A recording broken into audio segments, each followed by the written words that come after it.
တနေ့မနက်မှာတော့ကျွန်တော်ဟာဗိုက်တနိုင်းလို့အမည်ရတဲ့ဇီဝအပင်ဟော်မုန်းဆေးထည့်ထားတဲ့ပလင်းကိုကင်ပြီးတစ်တီးချန်စီကိုလာခဲ့တယ်။ကျွန်တော်နာရီကိုငုံကြည့်လိုက်ပြီးနေမင်းကြီးကိုဥချကတော့တဲ့ပုံစံမျိုးအခမ်းအနားတကူးတကလုပ်ပြလိုက်တယ်။ရွာသားတွေလည်းကြောင်ကြည့်နေကြပြီးကျွန်တော်ကလည်းစားချေဖို့ဆုံးကဝေးအသက်ပညာတွေလုပ်နေတယ်လို့ထင်နေကြတာ။တကယ်တော့ပင့်ကူပိုးနီတွေအပြင်းထန်ကြိုက်ခဲတဲ့အချိန်ဟာကုံဆုံးသွားပြီဖြစ်တယ်လို့ပြီးခဲ့တဲ့ရက်ပိုင်းကလည်းမိုးတွေအပြင်းထန်ရွာသွန်းခဲ့တာမို့တစ်ပင်တွေရဲ့ကိုယ်တိုင်ပြန်လဲထူထောင်နိုင်စွမ်းကအင်မတန်အားကောင်းနေချိန်ပဲ။အရွက်တွေကိုမြေဩဇာအရည်လေးနည်းနည်းဖြန်းပေးပြီးအာဟာရဖြည့်တင်းပေးလိုက်ရုံနဲ့မကြခင်မှာအရွက်တွေဟာပြန်လဲစိမ့်လန်းဆိုပြီးလာမှတည်ကြတယ်။အဲ့ဒီနက်ရီကန်ကရေဆိုတာကြီးကကလေးလှည့်စားတဲ့ဆေးသက်သက်ပါပဲ။ကျွန်တော်ကမာတာပြောင်းကိုဆေးဖြန်းပုံအတင်းထန်းခိုင်းပြီးဘေးကနေအမိန်ပေးနေလိုက်တယ်။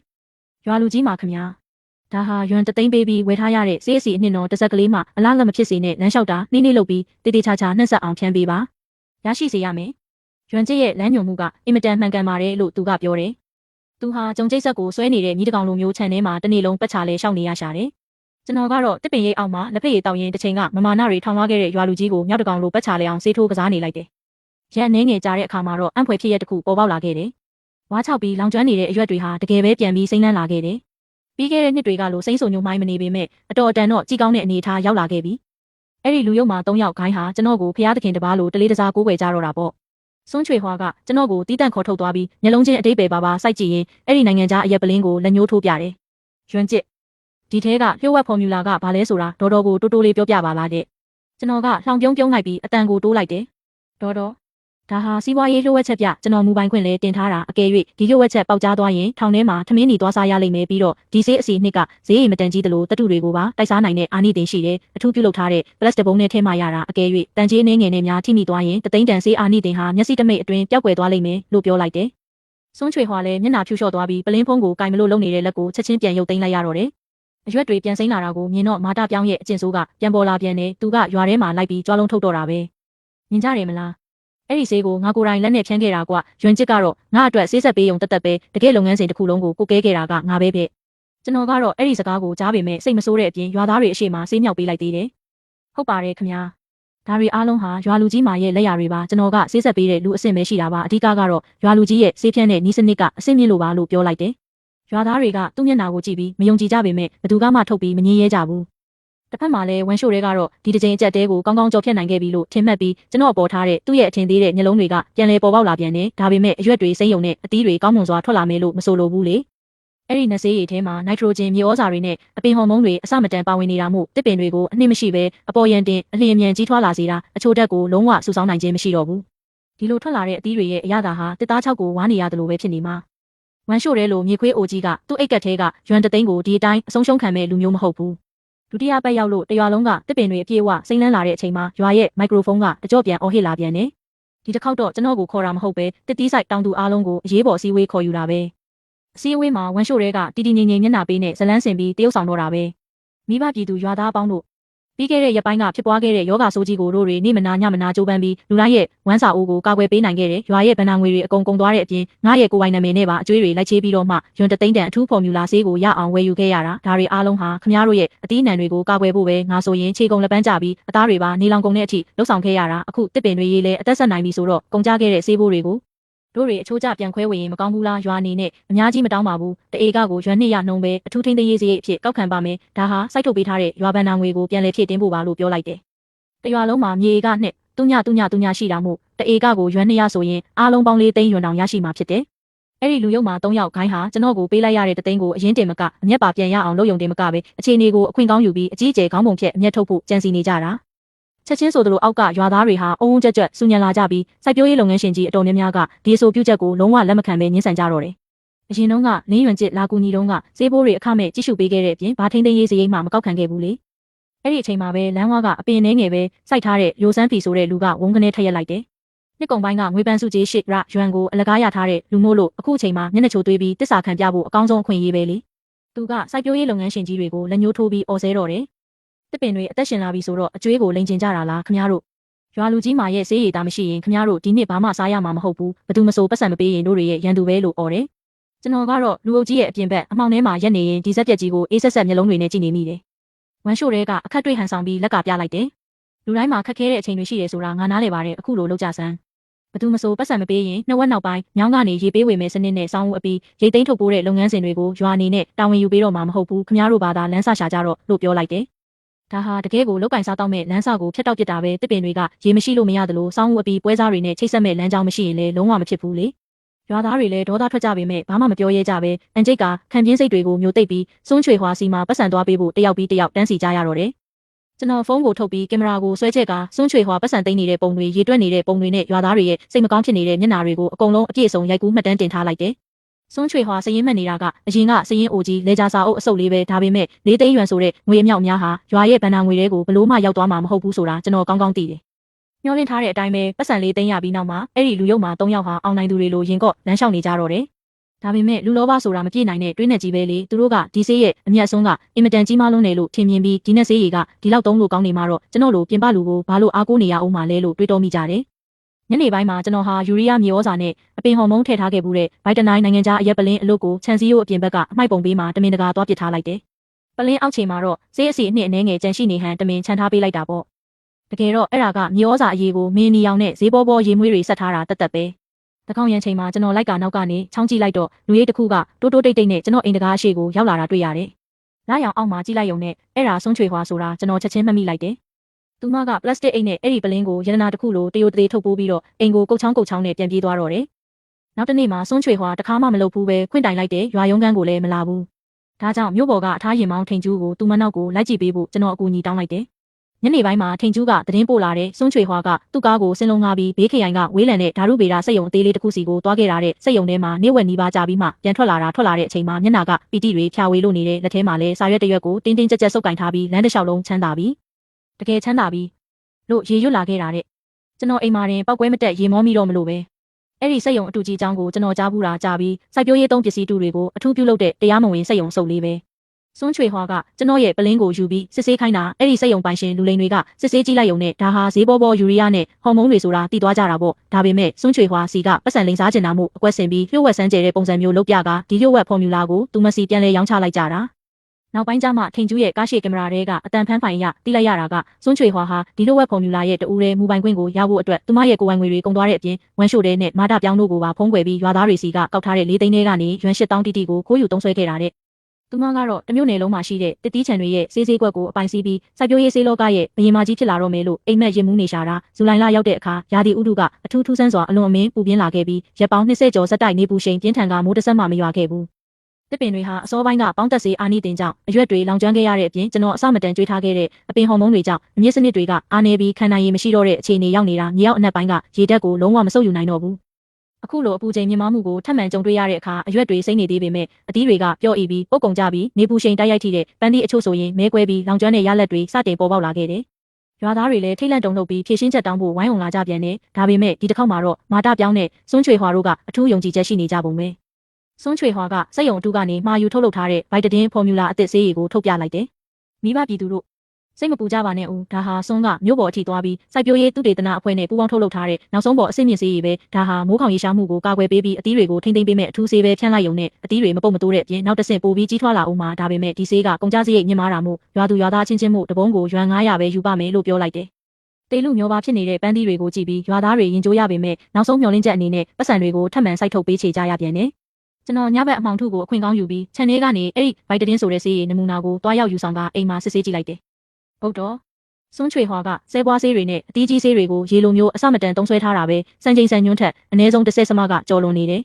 ယ်ဒီလိုအနေရရှိတဲ့ဟော်မုန်းဆေးအပြင်းစားတွေကိုဖြန်းလိုက်ရင်အသီးတွေဟာအချိန်တိုအတွင်းပူပေါင်းလိုမျိုးတကယ်ကြီးထွားလာလိမ့်မယ်အပြင်ပန်းကကြည့်ရင်အကြီးကြီးဖြစ်နေပေမဲ့ဆဲနယ်ရန်တွေကအင်မတန်ပါလွာပြီးအတွင်းသားတွေကဂွန်းဖက်တွေလိုမျိုးအခေါင်းပွားကြီးဖြစ်နေမှာအာနေနဲ့ထိမိတာဖြစ်စေမိုးပြင်းပြင်းရွာတာဖြစ်စေထိခိုက်မိတာဖြစ်စေတာနဲ့ဝုန်းကနေပေါက်ကွဲပြီးချက်ချင်းပုတ်တိုးသွားလိမ့်မယ်ဒါဟာအသီးကိုကဲတင်တာမဟုတ်ပဲတရွာလုံးရဲ့တစ်တီးချန်တွေထဲမှာအချိန်ကိုက်ဘုံတွေလိုက်တက်စင်နေတာနဲ့အတူတူပဲဒါပေမဲ့ကျွန်တော်ဘာမှထုတ်မပြောခဲ့ဘူးအရှုံးပေးလိုက်တဲ့ပြင်ပလူတယောက်လိုပဲတောင်နောက်ကရေကန်မှာငားသွားများရင်မြားမဟုတ်ရင်အိမ်မှာဖျဲသီးစားပြီးအနားယူနေလိုက်တယ်ကျွန်တော်အမေလီရှိုလန်ကတော့ကြည့်မနေနိုင်ပဲမျက်ရည်တုံရင်ယွန်းကျစ်လေးရဲ့ရွာသားတွေမှာအရေးခွန်မှလှန်ခံရပြီးဘာမှမကြမ်းတော့ဘူးသားမှာနီးလန်းရှိရင်ကူညီပေးလိုက်ပါဦးလို့ပြောရှာတယ်ကျွန်တော်အမေရဲ့လက်ကျန်းကြီးတွေကိုစုပ်ကင်ပြီးတိုးတိုးလေးနှစ်သိမ့်လိုက်တယ်အမေဝင်မပါပါနဲ့ချင်းစီကူရွာရဲ့အခုအခြေအနေကတစ်ပင်တွေယောဂါရနေတာမဟုတ်ဘူးလူတွေရဲ့စိတ်ဓာတ်ကကုမရအောင်နာမကျန်းဖြစ်နေတာအကယ်၍အဆုံးစွန်အထိပုတ်ပြတ်မသွားဘူးဆိုရင်ဒီအသားဖို့အနာဆိုးကြီးကိုဘယ်တော့မှအမြင့်ပြတ်အောင်လှန်ပစ်လို့ရမှာမဟုတ်ဘူးကျွန်တော်ရဲ့ငိမ့်သက်ပြီးနောက်ဆုတ်ပေးမှုဟာအဲ့ဒီလူယုံမှာ၃ယောက်ရဲ့မျက်စိထဲမှာတော့လုံးဝအညှိခံလိုက်ရပြီးအကွက်ထဲကဖဲထုတ်ချင်းခံလိုက်ရပြီလို့မှတ်ထင်သွားကြတယ် ဩဂုတ်လအစောပိုင်းမှာအသီးတွေဟာဘောလုံးအသေးစားလေးတွေလောက်ကြီးထွားလာပြီးအနီရောင်တန်းကကိုင်းတွေပေါ်မှာပြည့်နှက်တွဲလောင်းကျနေတာကြည့်ရတာအင်မတန်စိတ်ချမ်းသာစရာကောင်းလာတယ်။အပြင်ပန်းတင်ကြည့်ရင်ဒါဟာရွာစတင်တီထောင်ကလေးကအကြီးမားဆုံးသောရိတ်သိမ်းမှုအောင်ပွဲကြီးတိုင်းပဲ။နောက်ဆုံးတော့ဝမ်းရှို့ရဲလဲမနေနိုင်တော့ပဲကျွန်တော်ကိုကစားကွက်ထဲကနေအပီးတိုင်ဖဲထုတ်ဖို့အချိန်တန်ပြီလို့ယူဆလိုက်တယ်။သူကကျွန်တော်ကိုရုံးခန်းထဲခေါ်လိုက်တယ်။ရွှန်းချစ်လေးထိုင်ပါဦးလို့ပြောပြီးသူတခါမှမလုပ်ဘူးပဲကျွန်တော်အတွက်အစ်စ်မြင့်လက်ဖက်ရည်တစ်ခွက်ဖြော်ပေးတယ်။သူတော်ကောင်းရောင်ဆောင်ထားတဲ့သူ့မျက်နှာပေါ်မှာဟန်ဆောင်ပြုံးတွေပြည့်နှက်လို့နေတယ်။ဒီနှစ်အသီးတွေကိုကြည်စမ်း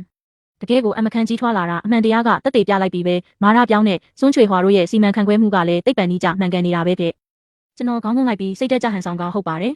်ဥက္ကဋ္ဌနဲ့ဒေါ်တော်တို့ကတကယ်တော်ကြပါတယ်လို့ပြောလိုက်တယ်ဝမ်းရှို့တွေကအန်ဆွဲတွေကစာရွက်စာတမ်းတစ်ခုထုတ်ပြီးကျွန်တော်ရှေ့ကမ်းပေးတယ်ရွာရဲ့နီးပညာကအခြေကျသွားပြီဆိုတော့မင်းလိုပွဲရတက္ကသိုလ်ကျောင်းသားတယောက်ကရွာမှာပဲတစ်သက်လုံးအချိန်ကုန်နေလို့မဖြစ်ဘူးလေဒါကနီးပညာဆိုင်ရာလွှဲပြောင်းမှုနဲ့တာဝန်ကင်းရှင်းကြောင်းသဘောတူစာချုပ်ပဲမင်းနာမည်ဆိုင်ထိုးလိုက်တော့နောက်ခြံတွေကပိုးမွားကာကွယ်ရေးနဲ့မြေဩဇာကိစ္စတွေကိုမာတာပြောင်းကပဲအကုန်တာဝန်ယူလိုက်မယ်မင်းရထားတဲ့ရွမ်တသိန်းကိုရွာကနေနီးပညာအပြီးအပိုင်ဝယ်ယူခွင့်အဖြစ်သတ်မှတ်ပြီးအရင်ကနီးပညာကြီးတွေနဲ့အားလုံးကြေအေးလိုက်ပြီလို့ယူဆရအောင်မင်းဘလို့ထင်လဲတဲ့ကျွန်တော်စိတ်ထဲကနေတဟားဟာရင်မောလိုက်မိတယ်ဒီမြေခွေးအိုကြီးကနှစ်ကုန်ပိုင်းမှာရမယ့်အစိမ့်မြင့်စံပြချန်စီမံကိန်းရဲ့စုကြေးငွေတွေကိုအပိုင်စည်းခြင်းယုံတင်မကပဲဒီစာရွက်တရွက်နဲ့ကျွန်တော်တစ်ပင်တွေကိုကယ်တင်ခဲ့တဲ့ဂုံတရီအားလုံးကိုပါအစပြောက်အောင်လုပ်ချင်တာပို့ပြီးကောက်ကျစ်တာကအကယ်၍အပြင်ပန်းမဲလှပြီးအတွင်းပုတ်နေတဲ့ဒီပန်းသီးအစိတ်တွေပြဿနာတက်လာခဲ့ရင်နီးပညာအားလုံးလွှဲပြောင်းပြီးသားဖြစ်ကြောင်းအဖြူအမဲရေးထားတဲ့စာချုပ်ကြောင့်အပြစ်အားလုံးကိုမာတာပြောင်းအပေါ်ပုံချလို့ရသွားမှာဖြစ်တယ်လို့ကျွန်တော်မှလည်းဘာတာဝန်မှမရှိတော့ပဲကင်းလို့ခွင့်ရသွားမှာဖြစ်တယ်။ဒါဟာတကယ်ကိုကောင်းကင်ကကြလာတဲ့အခွင့်အရေးကြီးပဲမဟုတ်လား။ကျွန်တော်လက်တွေတုံရင်နေဟန်ဆောင်ပြီးကလောင်နံကိုကင်ကနာကျင်စွာအရှုံးပေးရတယ်လို့မျိုးနာမည်လက်မှတ်ထိုးပေးလိုက်တယ်။အတွင်းရေးမှုဝန်ခင်ဗျာကျွန်တော်လက်မှတ်ထိုးပြီးပါပြီဒါဆိုရင်ကျွန်တော်လည်းလိုစမ်းဖီလိုမျိုးလာမယ့်နှစ်ကုန်ပိုင်းကျရင် bonus ဝေးစုလေးနည်းနည်းပပရအောင်မလားခင်ဗျာလို့မေးလိုက်တယ်။လူဆိုတာရောင်ရဲတက်ရတယ်တူမောင်ရဲ့မင်းကတသိန်းတောင်ရပြီးပြီဥစ္စာဘာဝေစုကိုမျှော်လင့်နေသေးတာလေအဲ့ဒီဝေစုကရွာအတွက်ဇက်တိုက်အကျိုးပြုနေတဲ့ရွာသားတွေအတွက်ပဲရှိတာမင်းကတော့နောက်ပိုင်းအိမ်မှာပဲအေးအေးဆေးဆေးနားနေလိုက်တော့တဲ့ကျွန်တော်ညုံဝန်းတွေหนีရဲလာပြီးဘာမှမပြောပဲထိုင်နေရကထကရုံးခန်းပြင်ကိုထွက်လာခဲ့တယ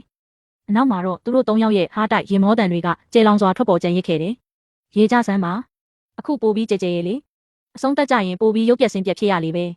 ဲတစိမ့်တုံးထုထားတဲ့ဒီလွှဲပြောင်းမှုစာချုပ်ဟာကျွန်တော်အတွက်အကောင်းဆုံးဘေးကင်းလွတ်မြောက်ခွင့်ရတရားစာပဲအခုချိန်ကစပြီးဒီချန်နယ်ကပန်းသီးအစိတ်တွေဟာကျွန်တော်လင်းယွင်ချင်းနဲ့တပြားသားမျှသက်ဆိုင်ခြင်းမရှိတော့ဘူးအချိန်တွေကုန်လွန်ပြီးစက်တင်ဘာလနာနီးကပ်လာတဲ့အခါရွာထဲမှာအခြေအနေတွေကအထူးစီကားလာခဲ့တယ်နေတိုင်းပွဲစားတွေကရွာထဲကိုလာပြီးအသီးနှံတွေကိုကြည့်ရှုကြတယ်အစမတန်ကြီးထွားပြီးအယောင်စင်းတောက်ပနေတဲ့ပန်းသီးတွေကိုမြင်တော့လူတိုင်းကချီးမွမ်းခန်းဖွင့်ကြတာပေါ့မာတာပြောင်းနဲ့စွန်းချွေhòaတို့ကတော့ဘဝင်မြင့်ပြီးမြေကြီးနဲ့ခြေပွားတောင်မထီတော့ဘူးသူတို့တွေဟာပွဲစားသေးလေးတွေစီကနေစရံငွေတွေကိုအမြောက်အများကြိုတင်ရယူထားကြပြီးဝန်ကြားရှင်းကော်ကတထေးကြီးလာရောက်ရွေးချယ်ပြီးတာနဲ့ကျန်တဲ့အသီးတွေကိုခမားတို့ပဲအကုန်သိမ်းကျုံယူသွားပါလို့ရင်ဘက်စီတီးပြီးတတိအထက်ထက်ပေးထားကြတာဒါပေမဲ့လျှို့ဝှက်ချက်ဆိုတာလောကမှာမရှိသလိုကောင်းကင်ကြီးကလည်းသူတို့ကိုမျက်နှာသာမပေးခဲ့ဘူးဩဂုတ်လလယ်ပိုင်းရဲ့တညမှာတော့ရုတ်တရက်ကောင်းကင်ကြီးတစ်ပြင်းလုံးအယောင်ပြောင်းသွားပြီးအဆစ်ရှိတဲ့လေမုန်တိုင်းကြီးတိုက်ခတ်လာကမိုးသီးတွေကြွေကြတော့မဲ့အခြေအနေဖြစ်လာခဲ့တယ်ကျွန်တော်အိမ်ထဲမှာထိုင်ရင်းအပြင်ကလေတိုက်တန်တွေကိုနားထောင်ကရင်ထဲမှာထိတ်လန့်ပူပန်မှုတွေဖြစ်ပေါ်လာခဲ့တယ်အပင်ဟော်မုန်းဆေးတွေအစမတန်ကြွေးထားတဲ့အဲ့ဒီပန်းသီးတွေဟာအင်မတန်ကျွတ်ဆက်ပြီးအားနေနေတာမို့လေပြင်းပြင်းတိုက်လိုက်ရုံနဲ့တညာတဲ့တင်ချမ်းဝက်နီးပါကြွေကြပျက်စီးသွားနိုင်တယ်။အကယ်၍အဲ့လိုသာဖြစ်သွားရင်ဇလန်းကြီးကအချိန်မတိုင်ခင်လူမိသွားမှာဖြစ်တယ်လို့ခြံရက်နုံကိုလည်းလှည့်စားလို့ရမှာမဟုတ်တော့ဘူး။ကန်ကောင်းကျင်တော့လေပြင်းကမိနစ်30လောက်ပဲတိုက်ပြီးပြန်လည်ငြိမ်သက်သွားခဲ့တယ်။မိုးသီးတွေကဘေးခရိုင်စီကိုပြောင်းရွှေ့ကြရောက်သွားတာမို့ချင်းစီကူရွာမှာတော့မိုးတစ်စက်တောင်မရွာခဲ့ဘူး။နောက်တနေ့မနက်မှာမာတာပြောင်းကတစ်တီးချန်စီသွားပြီးလိုက်စစ်ဆေးတယ်ပန်းသီးအချို့ကြွေကြနေတာရှိပေမဲ့အများစုကတော့ကိုင်းတွေပေါ်မှာဆဲဆဲရွဲ့ရွဲ့နဲ့ရှိနေတုံးပဲသူကအကြီးကျယ်ပဝင်ခောက်သွားပြီးရွာရဲ့မိုက်ခရိုဖုန်းကနေချက်ချင်းပဲကြွားလုံးထုတ်အော်ဟစ်တော့တာပေါ့မြင်ကြတယ်မလားတို့ရွာကပန်းသီးတွေကမုံတိုင်းတောင်ဘာမှမတက်နိုင်ဘူးကွာဒါဟာအရေးသွေးပဲဒါဟာတိတ်ပန်ကြီးကြစိုက်ပျိုးမှုပဲတဲ့ကျွန်တော်ကတော့ကြွေကြနေတဲ့ပန်းသီးနှလုံးသုံးလုံးကိုတိတ်တဆိတ်ကောက်ယူလိုက်ပြီးလက်နဲ့ခပ်ဖွက်ဖွက်လေးညှစ်ကြည့်လိုက်တာနဲ့ပန်းသီးကဝုန်းကနေပေါက်ထွက်သွားတော့တယ်အထဲကထွက်လာတဲ့အရည်တွေကချင်းဆုပ်ဆုပ်အနံ့ဆိုးတွေထွက်နေပြီးအလဲကဦးတိုင်းကလည်းအမဲရောင်ပြောင်းနေပြီးအခုဆိုရင်မိတ်ဆွေဟောင်းစီသွားဖို့အချိန်တန်ပြီပေါ့ကျွန်တော်လူတိုင်းကိုလှုပ်ဝက်ပြီးမျိုးရဲကိုတိတ်တဆိတ်ဝင်ခဲ့ကဝန်ကြားရှမ်းကိုထောက်ပံ့ရေးကုမ္ပဏီစီကိုတန်းတန်းမမတ်ဦးတည်သွားခဲ့တယ်။ဝယ်ယူရေးမန်နေဂျာချန်ရက်နုံရဲ့ရုံးခန်းထဲမှာကျွန်တော်တို့2နာရီတိတိထိုင်ပြီးစကားပြောခဲ့ကြတယ်။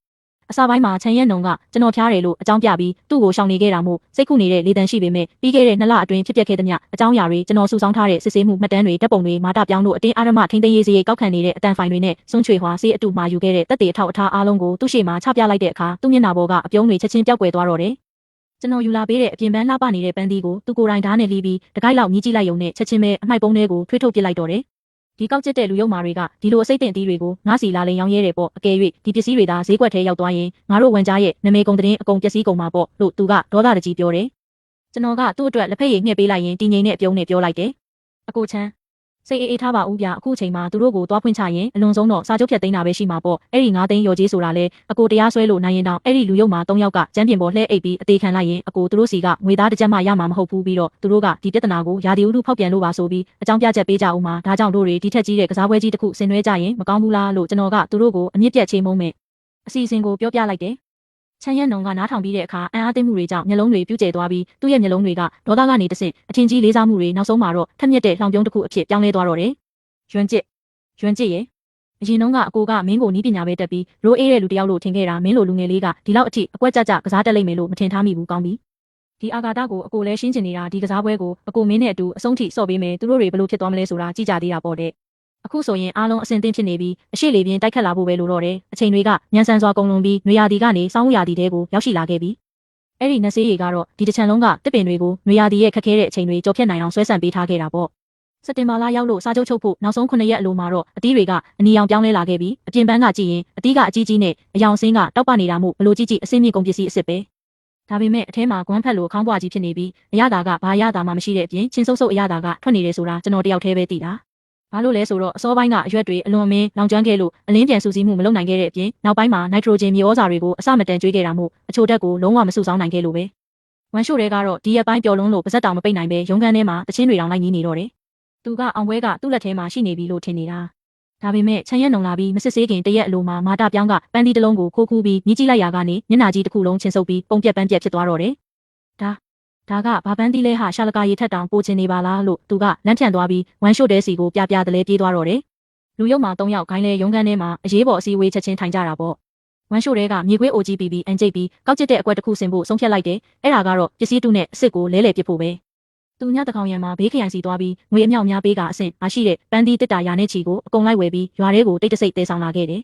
ပြီးတော့ကိုတော်ရဲ့အရှိဆုံးမျက်နှာစာမှာစနစ်တကျစီထပ်ထားပြီးအဲ့ဒီနေရာကိုစစ်ဆေးမဲ့ဆုံးဖြစ်တမင်ဖန်တီးထားလိုက်တယ်ချမ်းရက်နုံလာတဲ့အခါအဲ့ဒီနမူနာအသီးတွေကိုပဲစစ်ဆေးခိုင်းဖို့ပေါ့စာချုပ်ချုပ်ပြီးစရံငွေလက်ထဲရောက်သွားတာနဲ့ကားပေါ်ပစ္စည်းတင်တဲ့အခါကျမှတစ်ပင်ပေါ်ကပုတ်နေတဲ့ပန်းသီးတွေကိုအထဲညှက်ထည့်ပြီးခိုးထည့်လိုက်ရင်ကိစ္စကပြီးသွားပြီလေအဲ့ဒီနောက်ပိုင်းဖြစ်လာမဲ့ပြဿနာတွေကိုဘသူကဂရုစိုက်နေတော့မှလဲအစီအစဉ်ဆွဲပြီးတာနဲ့သူတို့ကျွန်တော်ကိုခေါ်လိုက်တယ်အသီးတွေရဲ့အရေးသွေးစစ်ဆေးချက်မှတ်တမ်းကိုရေးခိုင်းဖို့ပဲအချိုဓာတ်ကို15ထက်ရေးခိုင်းပြီးအကျိုးဓာတ်နဲ့အချင်းဓာတ်ကိုတော့အဆင့် RG ပဲရေးခိုင်းတယ်ကျွန်တော်ကခေါင်းကုပ်ပြီးအခက်တွေ့ဟန်ဆောင်ကဒါပေမဲ့ကျွန်တော်ကွန်ပျူတာကပြက်နေတယ်ဗျလို့ပြောလိုက်တယ်မာတာပြောင်းကဆဲရေးတိုင်းထွာပြီးကျွန်တော်ဖုန်းကိုလူယူကသူ့လက်ချောင်းကြီးတွေနဲ့မျက်နှာပြင်ပေါ်မှာစည်ရင်းတွေကိုကိုယ်တိုင်လိုက်ရိုက်ခဲ့တော့တယ်သူကစာမတက်ယုံနဲ့ရှိတာမို့လို့အချိုဓာတ်နေရာမှာကိန်းကနက်25လို့တန်းပြီးရိုက်ထည့်လိုက်တယ်အဲ့ဒါကကြံရဲ့အချိုဓာတ်လေးပန်းသီးအချိုဓာတ်မဟုတ်ဘူးဒါပေမဲ့သူကဘာတိမှလဲကိန်းကနက်မြင့်လေးကောင်းနေပဲလို့ထင်နေတာကျွန်တော်ကတော့စေတနာရှိဟန်ဆောင်ပြီးစာသားပုံစံတွေကိုဝိုင်းပြင်ပေးလိုက်ပြီးအဲ့ဒီလွဲမနေတဲ့စည်ရင်းစရာတွေကိုဒီတိုင်းပဲခြံထားပေးလိုက်တယ်ပြီးတော့ဓာတုပစ္စည်းကျွင်းကြံမှုစစ်ဆေးချက်နေရာမှာရှာမတွေ့ပါဆိုတဲ့စာသားကိုအစိုးရစံနှုန်းအတိုင်းအနည်းငယ်ပါဝင်သည်ဆိုပြီးကျွန်တော်ပြောင်းလဲလိုက်တယ်ဝမ်ရှိုတွေကတော့အသေးစိတ်ကိုလုံးဝမကြည့်ပဲရွာရဲ့တစိမ့်တုံးကိုယူပြီးဒုံကနေနေအောင်ထုနှိပ်ပေးလိုက်တော့တယ်ပစ္စည်းစစ်ဆေးမဲ့အချိန်ကိုမနက်10နာရီလို့သတ်မှတ်ထားတယ်အဲ့ဒီမတိုင်ခင်ညမှာကျွန်တော်ဟာရွာရဲ့အတန်းနှွင့်ခန်းထဲကိုတိတ်တဆိတ်ဝင်ရောက်ပြီးခဲ့တဲ့2လလုံးကျွန်တော်စုဆောင်းထားခဲ့တဲ့အချက်လက်အားလုံးကိုစနစ်ထဲထည့်သွင်းထားလိုက်တယ်မာတာပြောင်းရဲ့မူရစ်ပြီးကြွားလုံးထုတ်နေတဲ့အတန်ဖိုင်တွေစွန့်ချွေဟွာရဲ့စရင်တုလေဂျာစာအုပ်ဓာတ်ပုံတွေဝမ်ရှိုတွေကကျွန်တော်ကိုပူးပေါင်းဖို့အမိန့်ပေးထားတဲ့ချက်တင်စာတွေစွန့်ချွေဟွာရဲ့ကားပေါ်ကပိုးသက်စီပလင်ဓာတ်ပုံတွေနဲ့ဝမ်ရှိုတွေကလူလွတ်ပြီးညဘက်ပန်းသီးတွေလဲလှယ်နေတဲ့ဗီဒီယိုဖိုင်အားလုံးကိုအစင်သင့်ပြင်ထားလိုက်တယ်ကျွန်တော်ကအဝေးထိန်ခလုတ်လေးတစ်ချက်နှိပ်လိုက်ရုံနဲ့ဒီအချက်လက်တွေအားလုံးဟာတရွာလုံးရဲ့ရှေ့မှာဘုံတလုံးလိုမျိုးပောက်ကွဲထွက်လာတော့မှမနက်9နာရီခွဲမှာတော့ချင်းစီကူရွာရဲ့ကွင်းပြင်ကြီးထဲမှာလူတွေနဲ့ပြည့်ညက်လို့နေပြီးတရွာလုံးမှာရှိတဲ့ကလေးကအစလူကြီးအထိအကုန်လုံးရောက်နေကြတာလူတိုင်းကနှစ်တစ်ကူကြမှာဝစ်လေးရှိတဲ့တန်ရှင်းတက်ရက်တဲ့အဝတ်စားတွေကိုဝတ်ဆင်ထားကြပြီးရွာဝင်ဝကိုမျက်တောင်မခတ်တန်းစိုက်ကြည့်နေကြတယ်ဒါဟာသူတို့ရဲ့တစ်နှစ်တာလုံးအတွက်မျှော်လင့်ချက်ဖြစ်တယ်လို့အတင်းအာရမထိန်းသိမ်းရေးစရိတ်ခေါင်းပုံဖြတ်ခံရပြီးနောက်ကြံရှိတော့တဲ့နောက်ဆုံးသောမျှော်လင့်ချက်တည်းလည်းဖြစ်တယ်လမ်းဝကအပင်ကောက်ဆိုင်ထားတဲ့ရိုစမ်းဖီဆိုတဲ့လူကတော့ဒီနေ့ကောင်းကိုကျဲတွေအလိမ့်လိုက်လိမ့်ထားပြီးလူအုပ်ထဲမှာစနစ်တကျရှိအောင်ဆိုပြီးလူပြက်တယောက်လိုဟိုပြေးတီပြေးနဲ့အလုရှုံနေရှာတယ်။ဒီနေ့ဝမ်ရှိုတွေကနှစ်ပေါင်းများစွာဝစ်ခဲ့တဲ့ဝစ်စုံကိုဝစ်ဆင်ထားပြီးသပင်ကိုတေးသေးတက်တက်ဖီးတင်ထားတဲ့လက်ထဲမှာလည်းရေနွေးနွေးလေးထည့်ထားတဲ့တရားကိုကင်ပြီးစင်မြင့်ရဲ့အလဲဘဟုမှာတင်းငိမ့်စွာထိုင်နေတယ်။မာတာပြောင်းကတော့အင်ဂျီမဲရောင်အသစ်ဆက်ဆက်ကိုဝစ်ထားပေမဲ့သူ့ရဲ့ရွှဲနေနေတဲ့ဝမ်ဘိုက်ကြောင့်ကျဲသီးတွေကပြုတ်ထွက်တော့မဲ့အတိုင်းပဲ။စွန်းချွေဟွာကတော့အားလုံးထက်ပိုပြီးပြင်ဆင်ထားတယ်။မိတ်ကပ်တွေအထူကြီးလိမ့်ထားပြီးလက်ထဲမှာတော့ပတ်စံစရင်မှတ်မဲ့စာအုပ်အစုပ်လေးကိုတင်းတင်းကြပ်ကြပ်စုပ်ကင်ထားတယ်။မိဘပြည်သူရွာသားပေါင်းတို့တေချာချာနားထောင်ကြစမ်းပါဒီနေ့ဝန်ကြားရှမ်းကော်ကုမ္ပဏီကတထေးကြီးကစာချုပ်လာချုပ်တော်မင်းဒါဟာတို့ရွာရဲ့တမိုင်းဝင်အချိန်ခါပဲစရံငွေရောက်လာတာနဲ့ခင်ဗျားတို့ပေးထားတဲ့ထိန်းသိမ်းရေးစရိတ်ရဲ့တဝက်ကိုချက်ချင်းပြန်အမ်းမှာဖြစ်တယ်လို့နှစ်ကုန် bonus လည်းရော့မှာမဟုတ်ဘူးလို့ဝမ်ရှိုတွေကအော်ပြောလိုက်တယ်ကျွန်တော်ကတော့လူအုပ်ကြီးရဲ့အပြင်ဘက်အမှောင်ထဲမှာရက်နေရင်သူတို့စီမှာအလိန်ခံနေရတာကိုတော့မသိပဲပတ်စံရတော့မယ်ဆိုပြီးပျော်နေကြတဲ့ရွာသားတွေကိုကြည့်ပြီးနှက်ခမ်းထောင်းကနေအေးဆက်ဆက်ပြုံးလိုက်မိတယ်ကျွန်တော်လက်ကအင်ဂျီအိတ်ထဲကအဝေးထိန်ခလုတ်လေးကိုခပ်ဖွက်ဖွက်လေးစုပ်ကင်ထားလိုက်တယ် တစ်ဆက်နာရီတိတိမှာကားမဲရောင်သုံးစီးဟာဝင်းပြင်ထဲကိုဖြည်းဖြည်းချင်းမောင်းနှင်ဝင်ရောက်လာခဲ့တယ်။ကားတကားပွင့်သွားပြီးခြံရက်နုံကဥဆောင်ကဝစ်စုံပြည့်ဝစ်ဆင်ထားတဲ့ဝန်ထမ်းတွေကားပေါ်ကဆင်းလာကြတယ်။အဲ့ဒီထဲကနှစ်ယောက်ကတော့ professional အဆင့်မြင့်စစ်ဆေးရေးကိရိယာတက်တာတွေကိုကင်ဆောင်ထားကြတယ်။ဝမ်ရှို့ရဲလဲလှမ်းပြီးခီးဦးကြိုပြတော့တာပေါ့။အိုးမန်နေဂျာချန်ခင်ဗျာကျွန်တော်တို့မျှော်နေရတာကြာပါပြီအခုမှပဲရောက်လာတော့တယ်။ခြံရက်နုံကသူ့လက်ကိုပါနက်စွာပြန်ရုပ်သိမ်းလိုက်ပြီးအတွင်းရေးမှူးဝမ်အားနာစရာမလိုပါဘူးကျွန်တော်တို့ဝန်ကြားကုမ္ပဏီကအရေးသွေးကိုပဲကြည်တာပါဒါနဲ့ကုန်ပစ္စည်းနမူနာတွေဘယ်မှာလဲကျွန်တော်တို့အချိန်မရှိလို့ပါလို့ပြောလိုက်တယ်။မာတာပြောင်းကလမ်းပြပြီးကိုတောင်တကားကိုဝုန်းကနေဖွင့်လိုက်တယ်။ဘေးခရိုင်ကနေဈေးကြီးကြီးပေးပြီးဝယ်ယူလာခဲ့တဲ့အဆင့်မြင့်ပန်းသီးတစ်တာရာနဲ့ချီဟာအထင်ရှားဆုံးနေရာမှာစနစ်တကျစီရီထားတာတွေ့ရတယ်။အသီးတွေရဲ့ညီရဲဆိုပြီးမှုနဲ့ငွေရနံ့တွေကြောင့်စစ်ဆေးရေးဝန်ထမ်းတွေတောင်အံ့အားသင့်သွားကြတယ်။စွန်းချွေဟွာကဘေးကနေမျက်နှာချိုးသွေးပြီးမန်နေဂျာချန်ကြည့်ပါဦးရှင်ဒါကတို့ရွာလူကြီးမာကိုတိုင်းဦးဆောင်ပြီးနောက်ဆုံးပေါ်နည်းပညာတွေနဲ့စိုက်ပျိုးထားတဲ့အထူးအဆင့်မီပန်းသီးတွေပါဒီလိုအသွင်ပြင်းတဲ့ရနံ့မျိုးကိုတစ်မျိုးနယ်လုံးရှာရင်တောင်ဒုတိယတစ်ခုတွေ့မှာမဟုတ်ပါဘူးလို့ပြောလိုက်တယ်။ချန်ရက်နုံကရှေ့ကိုလှမ်းသွားပြီးပန်းသီးတစ်လုံးကိုယူကာခပ်ဖွက်ဖွက်လေးမြောက်ကစားရင်းအနောက်ကဝန်ထမ်းစီကမ်းပေးလိုက်တယ်။ဝန်ထမ်းကစစ်ဆေးရေးကိရိယာကိုထုတ်ပြီးအချိုဓာတ်ကိုတေးသေးသားချစစ်ဆေးကအတန်ကျဲကျဲနဲ့ကြီးညာလိုက်တယ်။အချိုဓာတ်16.5အချိုဓာတ်ကစံချိန်မီပါတယ်အချင်းဓာတ်ကလည်းအင်မတန်ပြည့်စုံတာမို့အထူးအဆင့်မီပန်းသီးအစ်စ်ဖြစ်ပါတယ်တဲ့။အဲ့ဒီစကားကိုကြားလိုက်ရတဲ့အခါရင်တမမဖြစ်နေကြတဲ့ဝမ်ရှိုရဲမာရပြောင်းနဲ့စွန်းချွေဟွာတို့၃ယောက်စလုံးတက်ပြင်းချနိုင်ပြီးဝမ်းသာအားရဖြစ်သွားကြတော့တယ်။သူတို့ချင်းချင်းမျက်စိမိတ်ပြကြပြီးယွမ်9သိန်းရော်ကြေးမပေးရတော့တဲ့အပြင်လာမယ့်နှစ်အတွက်အော်ရာကြီးကြီးရတော့မယ်ဆိုပြီးပတ်စံတွေကိုဘလို့ခွဲဝေကြမလဲဆိုတာစိတ်ကူးရင်တွေးတောနေကြပြီ။မစိုးပါဘူး။ချင်းစီကူရွာရဲ့လှုပ်ဆောင်နိုင်စွမ်းကိုဒီနေ့ပဲငါကိုယ်တိုင်တွေးလိုက်ရပြီးအတွင်းရေးမှူးဝမ်နမူနာကပြဿနာမရှိဘူးဆိုရင်တို့တွေစာချုပ်ချုပ်ကြတာပေါ့ဒါပေမဲ့ကြိုတင်သဘောတူရမှာကနောက်ပိုင်းပေးပို့မဲ့ကုန်ပစ္စည်းအစ်စ်အမှန်တွေဟာလည်းဒီနမူနာအတိုင်းတထေရတဲ့တူညီရမယ်နော်ဘာမှလွဲချော်လို့မရဘူးလို့ချန်ရက်နုံကပြောလိုက်တယ်ဒါကတော့တေချာတာပေါ့မန်နေဂျာချန်ရဲ့တို့ရွာရဲ့မြေအေကနှစ်သူညစလုံးမှာရှိတဲ့ပန်းသီးတွေကဒီရေသွေးကြီးပဲအကယ်၍ဘသူမဆိုပစ္စည်းတူရောနှောထည့်ခဲ့ရင်ငါဝန်းရှို့တဲ့ကိုယ်တိုင်မျက်နှာညာမှာမဟုတ်ဘူးလို့ဝန်းရှို့တဲ့ကအာမခံလိုက်တယ်ချန်ရက်နုံကခေါင်းကြီးလိုက်ပြီးသူ့ရဲ့စာရွက်စာတမ်းအိတ်ထဲကနေစာချုပ်ပုံမှအထူကြီးကိုထုတ်ကားစပွဲပေါ်ကိုအလေးနဲ့တင်လိုက်တယ်အတွင်းရေးမှူးဝမ်ကဒီလောက်ယုံကြည်မှုရှိနေမှာတော့တို့တွေအမြင့်ဆုံးစံချိန်စံညွှန်းရှိတဲ့စာချုပ်ကိုချုပ်ကြတာပေါ့ဒီစာချုပ်ကဒီနှစ်ထွက်သမျှအသီးနှံအားလုံးကိုအပိုင်ဝယ်ယူမှာဖြစ်တယ်လို့လာမယ့်နှစ်အတွက်လည်းဦးစားပေးဝယ်ယူခွင့်ပါဝင်တယ်ဒါပေမဲ့ဈေးကွက်ထက်ပုံမှန်မြင့်မားတဲ့ဈေးနှုန်းနဲ့ဝယ်ယူတာဖြစ်လို့စာချုပ်ဖောက်ဖျက်မှုပုံမှားကတော့နည်းနည်းပြင်းထန်လိမ့်မယ်အကယ်၍ပေးပို့တဲ့ကုန်ပစ္စည်းအစစ်အမှန်တွေကနမူနာနဲ့မတူညီခဲ့ရင်ပေးထားတဲ့ကုန်ပစ္စည်းပိုးအားလုံးကိုပြန်အမ်းရမယ့်အပြင်စာချုပ်ဖောက်ဖျက်ကြေးအဖြစ်စုစုပေါင်းရောင်းဝယ်ပမာဏရဲ့3ဆကိုထပ်မံရော်ကြေးပေးရမယ်ငါတွက်ကြည့်တဲ့လောက်တော့ရွမ်နှစ်တန်းလောက်ရှိမယ်လို့ချန်ရက်နုံကစကားကိုခက်တရက်လိုက်ပြီးထက်မြက်တဲ့မျက်လုံးတွေနဲ့သူတို့3ယောက်ကိုစိုက်ကြည့်လိုက်တယ်အတွင်းရေးမှူးဝမ်ဒီတာဝန်ကအင်မတန်ကြီးမားတယ်နော်မင်းလက်မှတ်ထိုးရဲလားနှစ်တန်းရွမ်ဆိုတဲ့အတန်ကိုကြားရတဲ့အခါရွာသားတွေလည်းလမ်းဖြန့်ပြီးအသက်ရှူဖို့တောင်မေ့သွားကြတယ်ဒါပေမဲ့ဒီအချိန်မှာဝမ်ရှိုရဲကတော့စေရန်ငွေအမြောက်များကိုပဲမျက်စိကျနေတာမို့လောဘဖုံးလွှမ်းနေပြီသူ့စိတ်ထဲမှာတော့နမူနာကအောင်မြင်သွားပြီဖြစ်လို့စေရန်ငွေဗန်ထဲဝင်လာတာနဲ့ပစ္စည်းတွေကိုကားပေါ်တင်ပြီးပို့လိုက်ရုံပဲလမ်းခရီးမှာတစ်ပင်ပေါ်ကပုတ်နေတဲ့ပန်းသီးတွေကိုရောနှောထည့်လိုက်ရင်လေကုမ္ပဏီကမြို့ကိုရောက်လို့ပြဿနာရှာတဲ့အချိန်ကျမှပတ်စံတွေကိုသူတို့ခွဲဝေပြီးသားဖြစ်နေပြီလေအဲ့ဒီအချိန်ကျရင်လမ်းခရီးမှာစိုးထိုင်းစားကြောင့်ပုတ်သွားတာပါလို့အကြောင်းပြပြီးညှင်းဆန်လိုက်ရင်ပြီးတာပဲလူအများကြီးလောက်တာမို့ဥပဒေကလည်းအကုန်လုံးကိုအပြစ်ပေးလို့ရမှာမဟုတ်ဘူးကုမ္ပဏီကတရွာလုံးကိုဘာလုပ်နိုင်မှာလဲလို့သူကတွေးနေတာလက်မှတ်ထိုးတာပေါ့ဘာလို့မထိုးရဲရမှာလဲမာတာပြောင်းရွာရဲ့တစိမ့်တုံးသွားယူခဲ့ဆန်းစွန်းချွေဟွာမင်းအိုးအမြန်ပေးလို့သူကအမိန့်ပေးလိုက်တယ်မာတာပြောင်းရဲ့လက်တွေကအနှဲငယ်တုံရင်နေပြီးတစိမ့်တုံးကိုအားပြင်းပြင်းနဲ့ထုနှိပ်လိုက်တယ်ဝမ်ရှိုရဲကလည်းကလောင်တန်ကိုကင်ပြီးသူ့ရဲ့နာမည်ကိုအကြီးကြီးရေးထိုးလိုက်တော့တယ်ပြီးတော့သူကမာတာပြောင်းနဲ့စွန်းချွေဟွာတို့ကိုပါပူးတွဲအာမခံသူအဖြစ်လက်မှတ်ထိုးခိုင်းလိုက်သေးတယ်အားလုံးတစိမ့်တဝန်းနဲ့ရှိတယ်ဆိုတာပြချင်လို့ပေါ့နောက်ဆုံးလက်ပွေနှိပ်ပြီးတဲ့အခါမှာတော့နှစ်တန်းရွမ်တန်ဖို့ရှိတဲ့တေရန်ပေးစာလိုစာချုပ်ကြီးဟာတရားဝင်အတည်ပြုချက်ရရှိသွားခဲ့ပြီမန်နေဂျာချန်ခင်ဗျာဒါဆိုရင်စေရန်ငွေကိစ္စကဘလို့လဲခင်ဗျာလို့မေးလိုက်တယ်ချန်ရက်နုံကစာချုပ်ကိုတင်စီလိုက်ပေမဲ့စေရန်ငွေမေးခွန်းကိုတော့လုံးဝပြန်မဖြေပဲလှည့်ထွက်ခဲ့တယ်သူကနေအောင်အောက်မှာလှပနေတဲ့တတိချန်ကြီးကိုကြည့်ပြီးအတိတ်ပဲပါပြုံးလိုက်တယ်အတွင်းရေးမှူးဝမ်